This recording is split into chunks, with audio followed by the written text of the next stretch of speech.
അതെ, കുടുംബശ്രീയിൽ CDS അവർ കുടുംബശ്രീ അറിയിച്ചിട്ടുണ്ടായിരുന്നു.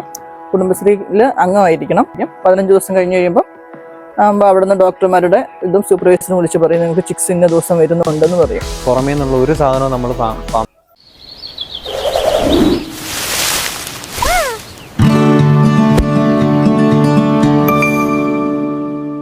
വർദ്ധിച്ചു വരുന്ന ഇറച്ചിക്കോഴി വിലയ്ക്ക് ഒരു പരിഹാരമായിട്ട് ഉപഭോക്താക്കളിലേക്ക് ഗുണമേന്മയുള്ള മീറ്റ് ഉൽപ്പാദിപ്പിച്ച് പ്രൊഡ്യൂസ് ചെയ്യാൻ എന്ന ലക്ഷ്യത്തോടെ പ്രവർത്തിക്കുന്ന ഒരു പദ്ധതിയാണ് സർക്കാരിൻ്റെ കേരള ചിക്കൻ പദ്ധതി. കുടുംബശ്രീ അംഗത്വങ്ങളായിട്ടുള്ള ഓക്സിലറി അംഗത്വങ്ങളായിട്ടുള്ള സ്ത്രീകൾക്ക് കേരള ചിക്കൻ പദ്ധതിയുടെ ഭാഗമാകാൻ കഴിയുള്ളൂ. അതായത് CDSകളിൽ നമ്മൾ അന്വേഷിക്കുക, ശേഷം അപേക്ഷ ഫില്ല് ചെയ്ത് ഫാമിൻ്റെ കൃത്യമായിട്ടുള്ള അളവ് കാര്യങ്ങൾ രേഖപ്പെടുത്തി അതായത് CDSൽ അപേക്ഷ സമർപ്പിക്കുക. ശേഷം അത് കേരള ചിക്കൻ്റെ തിരുവനന്തപുരം ഓഫീസിൽ ചെന്ന് വെരിഫൈഡ് ആയിട്ട് നമുക്ക് റിപ്പോർട്ടുകൾ വന്ന് നമ്മൾ ഫാം വന്ന് വെരിഫൈ ചെയ്ത് കേരള ചിക്കൻ്റെ ഗൈഡ് ലൈനുമായിട്ട് നമ്മൾ ആ ഫാം എടുക്കും. ശേഷം നമ്മൾ തിരിച്ച് റിപ്പോർട്ട് അയച്ചതിന് ശേഷം നമുക്ക് ഫാം സ്റ്റാർട്ട്. ഇത് മുണ്ടങ്കല്ലി പഞ്ചായത്തിൽ 16-ാം വാർഡിൽപ്പെട്ട ഒരു സ്ഥലമാണ്. CDS മുഖാന്തരമാണ് ഈ പദ്ധതിയെക്കുറിച്ച് ഞാൻ അറിയാൻ സാധിച്ചത്. പദ്ധതി ആർക്കെങ്കിലും തുടങ്ങാൻ താല്പര്യമുള്ളവരാണെങ്കിൽ CDS വഴി കോൺടാക്ട് ചെയ്താൽ മതി. അതായത് പഞ്ചായത്തുകളിലുള്ള കേരള ചിക്കനുമായി ബന്ധപ്പെട്ട ഉദ്യോഗസ്ഥരായിരിക്കും നിരന്തരം വന്നിട്ടുണ്ട്.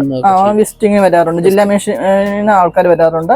ആദ്യമേ ഇവിടെ നമ്മുടെ CDS ആൾക്കാർ വന്നിട്ടുണ്ടായിരുന്നു. പിന്നെ ജില്ലാ മിഷനിൽ നിന്ന് ആൾക്കാർ വന്നിട്ടുണ്ടായിരുന്നു. ഡോക്ടർമാർ വിസിറ്റ് ചെയ്യാറുണ്ട്. പിന്നെ ഇതിന് സൂപ്പർവൈസറുണ്ട്. ഒരു സൂപ്പർവൈസർ എല്ലാ ദിവസവും വരും. ഒരു ദിവസമായ കുഞ്ഞിനെ നമുക്ക് കിട്ടുന്നത് അത് 38 മുതൽ 42 ദിവസം വരെ നമ്മൾ പരിപാലിക്കുന്നു. 42 ദിവസം കഴിയുമ്പോൾ കേരള ചിക്കൻ തന്നെ കുഞ്ഞുങ്ങളെ തിരിച്ചെടുക്കുന്നു.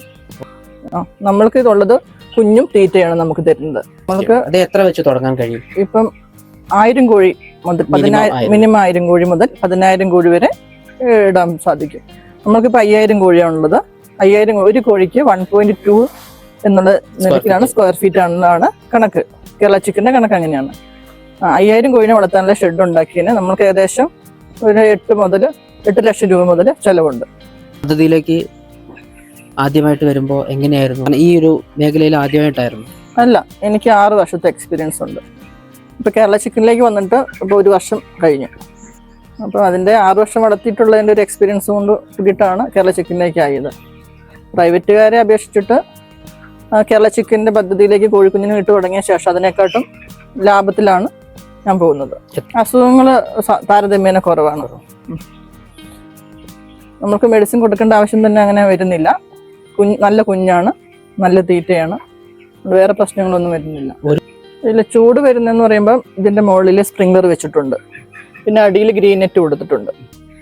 ഒരു ദിവസമായി കുഞ്ഞായിട്ടുണ്ടുമ്പോൾ അവിടെ ബ്രൂഡിംഗ് ഉണ്ട്. ആ ലാസ്റ്റ് സൈഡിൽ നമ്മൾ ചൂട് കൊടുക്കും.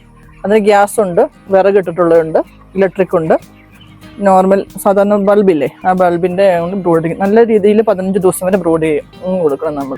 ഇതിന്റെ തീറ്റക്രമങ്ങളൊക്കെ എങ്ങനെയാണ്?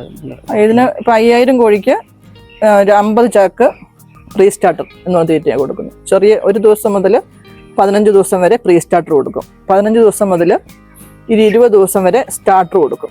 20-ന് ശേഷം ഫിനിഷർ എന്ന് പറഞ്ഞാൽ 3 ഘട്ടങ്ങളിലായിട്ടുള്ള തീറ്റയാണ് ബ്രോയിലർ കോഴിക്ക് കൊടുക്കുന്നത്. ഈ തീറ്റയൊക്കെ സപ്ലൈ ചെയ്യുന്നത് കേരള ചിക്കൻ തന്നെയാണ്. നമുക്ക് ഇതിന് മുതൽ മുടക്ക് ഷെഡ് ഉണ്ടാക്കുന്ന പൈസ മാത്രമേ മുടക്കായിട്ട് വരുന്നുള്ളൂ.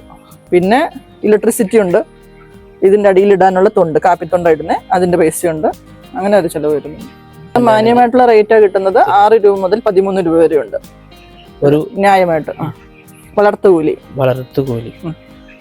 കോഴി എത്ര ഫീഡ് കഴിക്കുന്നോ അതിനനുസരിച്ചുള്ള വെയിറ്റ് വരുന്നതനുസരിച്ചിട്ടാണ് അതിൻ്റെ ഇത് തീരുമാനിക്കുന്നത്, റേറ്റ് തീരുമാനിക്കുന്നത്. 38 ദിവസം ആകുമ്പോൾ 2 കിലോ ആവും. മിനിമം 2 ആവും. 40-42 ആകുമ്പോഴത്തേനും 2,300 2,400 വെയിറ്റ് വരുന്നുണ്ട്. ഇവിടെ ആൻറ്റിബയോട്ടിക്കിൻ്റെ ഉപയോഗം ഇല്ല. എന്നുവെച്ചാൽ പ്രത്യേകിച്ച് നമുക്ക് ആൻറ്റിബയോട്ടിക്കിന് ഭയങ്കര റേറ്റ്. അതൊന്നും കോഴികൾക്ക് കൊടുത്തിട്ടുണ്ടെങ്കിലൊന്നും ഈ 125 രൂപയ്ക്കോ 100 രൂപയ്ക്കോ 87 ഇപ്പോൾ ഫാം റേറ്റ് വളരെ കുറഞ്ഞിട്ടുണ്ട്.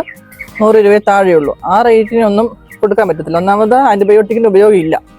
നമ്മൾക്ക് കൊടുക്കുന്നത് വൈറ്റമിൻസും പിന്നെ വാക്സിൻ കൊടുക്കുന്നുണ്ട്. 4 വാക്സിനുണ്ട് അസുഖങ്ങൾ വരാതിരിക്കാൻ വേണ്ടിയിട്ടുള്ള. അപ്പോൾ അതല്ലാതെ വേറെ മെഡിസിൻസ് ഒന്നും കൊടുക്കേണ്ട ആവശ്യം വരുന്നില്ല. കോഴി എപ്പോഴും ഡ്രൈ ഉള്ള ഏരിയയിൽ കോഴി ഇരിക്കത്തുള്ളൂ. വെള്ളം നനഞ്ഞിട്ടുള്ള ഏരിയ കോഴിക്ക് അസുഖങ്ങൾ പിടിക്കും. അപ്പോൾ അസുഖം വരാതിരിക്കണമെങ്കിൽ മെയിനായിട്ട് ലിറ്റർ മാനേജ്മെന്റ്, ഫാം മാനേജ്മെന്റ് നന്നായിട്ട് നോക്കണം. കേരള ചിക്കൻ എന്ന പദ്ധതിയുമായിട്ട് അങ്ങനെ ഒരു ആശയം നടപ്പിലാക്കുമ്പോൾ എന്തെങ്കിലും ഒരു ആശങ്ക, പേടി ഉണ്ടായിരുന്നോ? ഇല്ല, നമ്മൾക്ക് ഇത്രയും വർഷത്തെ എക്സ്പീരിയൻസ് ഉള്ളതായതുകൊണ്ട് നമുക്കറിയാമല്ലോ കേരള ചിക്കന് റേറ്റ് 6 മുതൽ 13 വരെ രൂപയുള്ളതുകൊണ്ട് എന്തുകൊണ്ടും നമുക്ക് നല്ല FCR പിടിക്കാം എന്നൊരു പ്രതീക്ഷയുണ്ടായിരുന്നു. അതുകൊണ്ട് കൂടിയിട്ടാണ് ഇപ്പോൾ ഒരു വർഷമായിട്ട് കേരള ചിക്കനിൽ തന്നെ നിൽക്കുന്നതിന്റെ കാര്യം. എത്ര കിലോ ഫീഡ് മൊത്തത്തിൽ വേണ്ടി വരുന്നുണ്ട്? ഫിനിഷർ സ്റ്റേജ് ആയിട്ടുണ്ടെങ്കിൽ നമ്മൾക്ക് ഏകദേശം ഒരു ചാക്ക് 50 കിലോയാണ്. ഒരു 15 ചാക്ക് തീറ്റ നമുക്ക് വേണ്ടി വരും ഒരു ദിവസം. നമുക്ക് ഒരു ദിവസം എത്ര നേരം തീറ്റ കൊടുക്കും മാഡം? ഞാൻ 2 നേരമായിട്ട് ഇടും. രാവിലെ കുറച്ചും രാത്രിയിൽ കൂട്ടിയിടും. അതെ, ഒരു പ്രാവശ്യം ചെയ്യുന്ന ആൾക്കാരും ഉണ്ട് പണി ലാഭിക്കാനായിട്ട്. പക്ഷെ ഫ്രഷ് തീറ്റയാണെങ്കിൽ പെട്ടെന്ന് ഇവർ കഴിക്കും. അതിൻ്റെ ഒരു സ്മെല്ലും കാര്യങ്ങളും ഉള്ളതുകൊണ്ട് കോഴി വേഗം കഴിക്കും. ഫ്രഷ് ആണല്ലോ എല്ലാവർക്കും ഇഷ്ടം. അപ്പൊ രാവിലെ ഇട്ടിട്ട് വൈകുന്നേരം വരെ അത് തന്നെ രാത്രിയിൽ അത് തന്നെ കഴിക്കുമെന്ന് പറയുമ്പോൾ നമ്മൾക്കും പഴയ ഫുഡ് തരുമ്പോൾ നമുക്ക് ഇഷ്ടമില്ലല്ലോ. അപ്പൊ അതുപോലെ കോഴിക്കും പുതിയ ഫ്രഷ് കൊടുക്കുവാണെങ്കിൽ അതായിരിക്കും അവർക്കും സന്തോഷം, അതായിരിക്കും കോഴിക്കും. വളരെ ശാസ്ത്രീയമായ രീതിയിൽ പരിപാലിക്കുന്ന ഒരു സംരംഭകയാണ് നമ്മളിപ്പോൾ പരിചയപ്പെട്ടത്. ഒരു സംരംഭത്തിലേക്ക് വരാൻ താല്പര്യമുള്ളവരോട് എന്താണ് പറയാനുള്ളത്?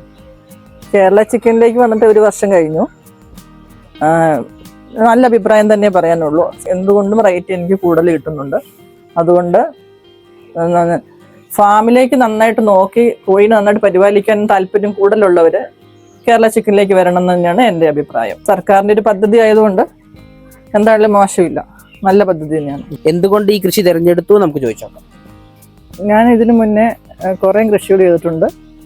ആടിനെ വളർത്തിയിട്ടുണ്ട്, പശു, മുയൽ കൃഷി, BV380 മുട്ടക്കോഴി, ഇതെല്ലാം ചെയ്തിട്ടുണ്ട്. പക്ഷെ അതിൽ നിന്ന് വിഭിന്നമായിട്ട് കേരള ചിക്കൻ്റെ കേരള സർക്കാരിൻ്റെ പദ്ധതിയായിട്ടുള്ള കേരള ചിക്കൻ്റെ ബ്രോയിലർ കോഴി ഫാമിങ്ങിലാണ് എനിക്കൊന്നും കൂടി ബെറ്റർ ആയിട്ട് തോന്നിയിട്ടുള്ളത്. ഫസ്റ്റ് ആദ്യത്തെ വരുമാനം വന്നപ്പോൾ എങ്ങനെയായിരുന്നു? ഭയങ്കര സന്തോഷമായിരുന്നു. കാരണം 6 വർഷമായിട്ട് പ്രൈവറ്റിലെ ആൾക്കാരാണ് ഇട്ടുകൊണ്ടിരുന്നത്. അവർ കിട്ടുന്നതിനെക്കാട്ടും അതിനെക്കാട്ടും ഏകദേശം ഡബിൾ പൈസയോളം എനിക്ക് ലാഭം കിട്ടി.